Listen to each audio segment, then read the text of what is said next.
De nos jours, quasiment tout le monde a un portable, c'est devenu l'objet le plus utilisé du monde. Ok, derrière le PQ. Mais quand même, c'est devenu indispensable. Et pourtant, moi, Léo Succulent, j'ai réussi à survivre sans portable pendant 17 ans. Je dis survivre parce qu'en fait, ne pas avoir de portable, ok, c'est pas la fin du monde. Par contre, ne pas avoir de portable quand t'as 16 ans et que tous tes potes en ont un, là, ça commence à être chaud. Par exemple, quand on se donne un rendez-vous le week-end, tous mes potes, pour eux, ça a été tranquille. Samedi après-midi, tac, RDV au parc, basique. Mais pour moi, c'était un stress incroyable parce que, évidemment, tous mes potes au lycée habitaient proche de la ville. Du coup, il fallait que mes parents m'amènent en voiture parce qu'à la campagne, il n'y a aucun autre moyen de transport à part les pieds, hein, donc bon. Et du coup, mon plus gros stress, c'était que mes potes annulent sans pouvoir me le dire et que je me retrouve à 35 minutes de chez moi en voiture à attendre que mes parents viennent me chercher 5 heures plus tard. Parce que eux non plus, je peux pas les contacter pour leur dire qu'il y a personne, vu que j'ai pas de portable. Vous comprenez l'angoisse? Du coup, le seul truc que je pouvais faire à chaque fois, bah, c'était espérer. Bon, ils sont juste un peu en retard, mais tranquille, ils vont arriver. Ça doit vraiment être un gros bouchon, hein. 24 heures plus tard. Alors, Léo, c'était bien?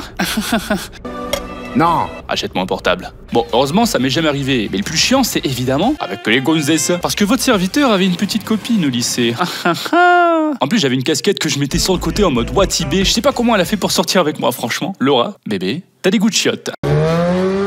Mais surtout, un des trucs les plus importants quand t'as une meuf, surtout quand t'es ado, c'est les messages. À coups de petit. Cela fait déjà 5 minutes que je ne te vois plus. Tu me manques, bébé. Toi et ton magnifique sourire. Et du coup, j'avais zéro moyen de communiquer avec elle. C'était la galère. Je vous jure, des fois, j'étais à 2 doigts de lui sortir des pigeons voyageurs en mode full médiéval. Cire, succulent, premier. Alors Léo, concentre-toi. Un message poétique et émouvant qui va lui donner les larmes aux yeux. Ça, c'est magnifique, ça. Oh, une lettre de Léo. Quelle douceur m'a-t-il encore envoyé cette fois-ci? Monte tes seins, peu TDR. PS. Prends-moi un taco 3 viandes pour demain, s'il te plaît. Bah, médiéval ou pas, je reste le même. Hein. Et du coup, quand j'ai eu 17 ans, de nulle part, mon père s'est ramené avec un tel pour moi. Forcément, j'étais trop content. Tellement content que je prenais le numéro de tout le monde. Vraiment, tout le monde. Alors, tu me disais? Ok, 09. Évidemment, j'avais du temps à rattraper. Fallait que j'augmente mon score Snapchat, tu connais, hein?